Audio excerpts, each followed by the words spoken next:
Situ ume nama bine kasakane kona rafu dimoti ya Rabbi se marjane na birmatu birmata ko nije sijirenya kanko na birmatu birmata ko nije sijirenya kanko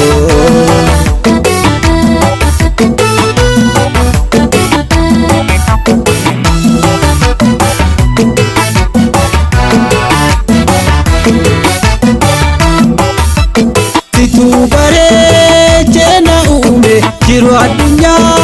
tanarati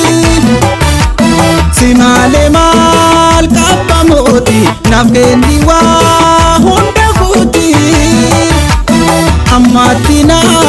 ran kursisi jirenya ko gamachisi amatina ran kursisi jirenya ko gamachisi situra ko nama basa ansiti yaate gofta hojjate akkana maati mafojjela mucho chatti ya Rabbi naafika baasi jireenya ko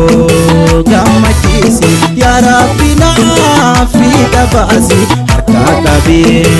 ol na kaasi harka ol qabee sitti boohee arjaa namaaf kennu toohee mooti addunyaa hunda mootee ya Rabbi an sitti deessee hin beekta yoo an fakkeessee naaf kenna na booda keessee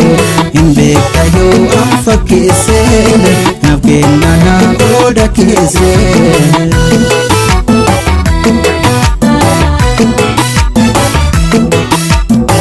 Wallona jeesisi ya Rabbi sitti deesse ya Rabbi sitti deesse amma narraa guutii rakkoo natti mulgeesse ya Rabbi sitti deesse har'aa boruun darbaa abdii nuuf jajjabeesse ya Rabbi sitti deesse sibbir mataa dhugaa kanaafan sitti deesse ya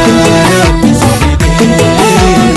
Nallali rakkoti naajesi si ballooti ya Rabbi sitti deesse narraan tursiisini naaf kennamu maguuti ya Rabbi sitti deesse ya Rabbi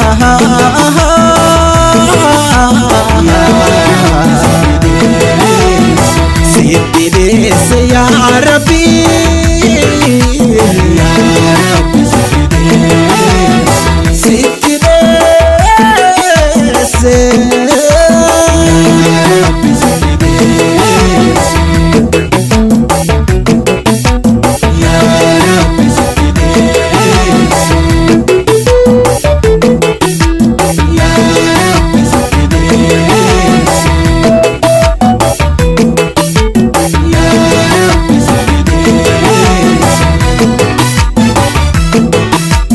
Harka qabee sitti boohee arjaa namaaf kennu toohee mooti addunyaa hunda mootee ya Rabbi an sitti deessee hin beekta yoo an fakkeessee naaf kenna na booda keessee hin beekta yoo an fakkeessee naaf kenna na booda keessee